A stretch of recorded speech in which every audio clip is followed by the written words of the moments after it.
Hi, welcome to another video in how not to sound foreign in English.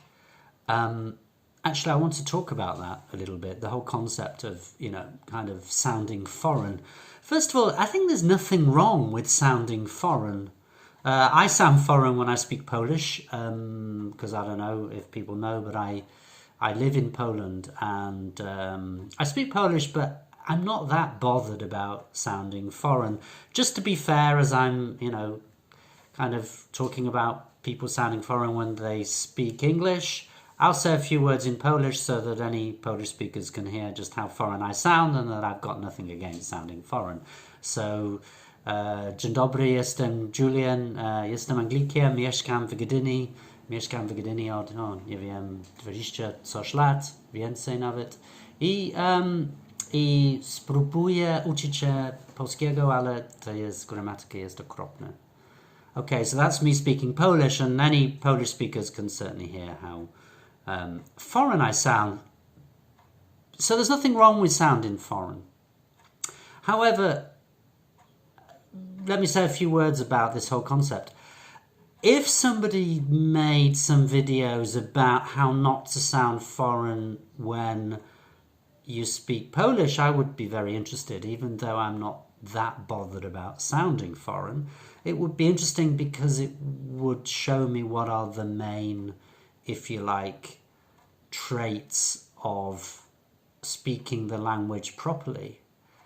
And I think this is all about choice, because if we know what those things are that make us sound foreign when we speak the language, it then gives us the choice as to whether we can do something about it.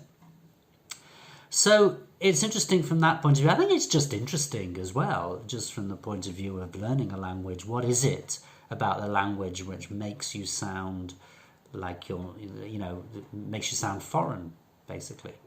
And I just want to tell you a little story, because this happened when I was very new teacher right at the beginning, and it coloured the whole way that I think about learning the language and the whole concept of sounding foreign. Just to give you an idea that I'm not against it, quite the opposite.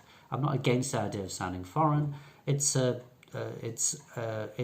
for me a way of giving information about the language. So the story which changed the way I think about learning languages, as I say, was right at the beginning when I was a new teacher and I was working in London, in the centre of London, in a big school. And in this school, I didn't have a choice about what I was going to teach. I was told what I had to teach. There was a syllabus, quite a strict syllabus. And being in London, I had a group.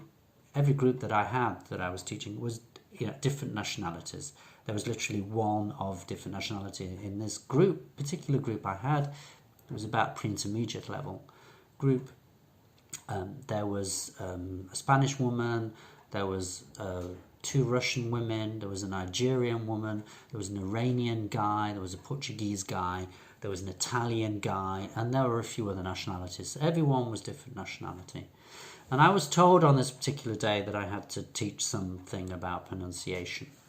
I think it was a few things about pronunciation. And I came into the lesson and everyone was sitting around. And this story is about the Italian guy that I had in this class. I can't remember his name. This was a long time ago in the 1980s when I was a new teacher. But he was Italian. Let's call him Antonio. No, it sounds like an Italian name.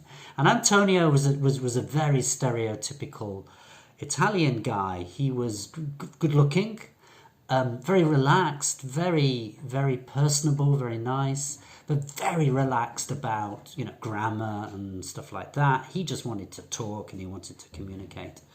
But I liked him. He was a great guy. And I came into this lesson ready to teach pronunciation, and I told the class we're going to be looking at some pronunciation today.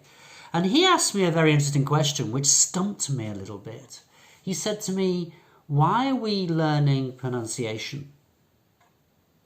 And I said, "Well, it's part of the syllabus, actually, so you have to, but so you can speak English better. You can sound better when you speak English." And he said, "Why do I want to sound better when I speak English?" He said it with quite a strong Italian accent.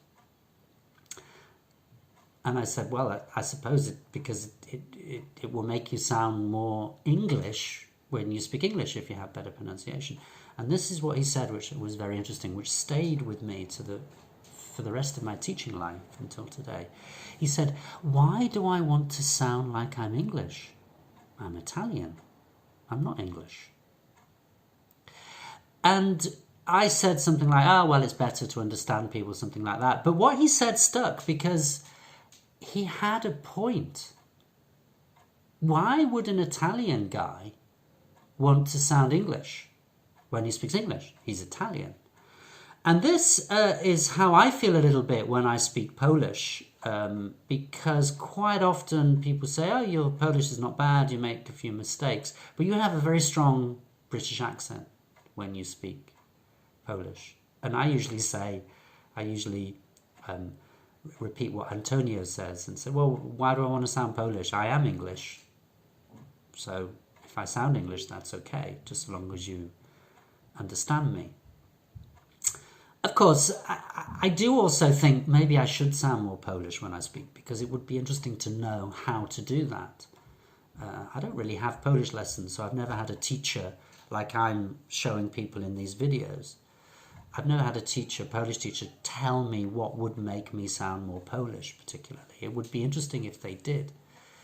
But yeah, I say that, and Antonio had a point, because sometimes students say to me, I want to sound like I'm English when I speak English. And I say to them, well, that's a bit of a problem, because if you want to sound like you're British, first of all, not American, because I can't help you if you want to sound American. I'm British. But if you want to sound British, then you would have to decide where in Britain you want to sound like you're from, because we have so many different accents in Britain. In America, presumably, you would need to decide which state you're from, because even I, and I'm not American, even I can hear the difference between a Texas accent and a New York accent or a Californian accent. So there is a problem with sounding like you are from that place. However, all of those things, to answer Antonio after a lot more years of experience I've had, all of those things are not sounding like you are British when you speak British, or Polish if you speak Polish, is not really the point. It's not exactly the same as not sounding foreign. So what I'm trying to look at in these videos is, what is the generic foreignness? Not just Italian or German or Polish or Brazilian or Portuguese or Spanish or whatever. Not those specific things, but what are the things that jump out that foreigners do? It's not only pronunciation, it's grammar, and it's certain words and structures that foreigners use. And I think that is something that's worth looking at. Apart from the fact it's interesting, it's also worth looking at because if you iron out those main foreign sounding things which jump out as being foreign, your English will automatically, very quickly, sound much better than 99.9% of other speakers of English, because you will stop sounding foreign and you will start sounding more natural, and automatically your English will sound better. So that's a quick review as to why I'm doing this. It's not because I want people to sound British at all. I think I would have a problem with that if somebody wanted to, for the reasons that I gave before. I'm from the north of England originally. I don't speak with a northern accent. I'm from Southport, if anybody's interested, near Liverpool. And I have a couple of videos of me when I was younger, and I had quite a strong Lancashire, Liverpool accent when I was younger. I don't have it now because I'm a teacher. I speak pretty much close to what we call RP, which is supposed to be the correct pronunciation of speaking British English. But RP stands for received pronunciation, and it's called received pronunciation because it's something that is learnt. It's not something that people are usually born with. So although I sound natural when I speak British, I don't sound like I'm from a particular place in Britain.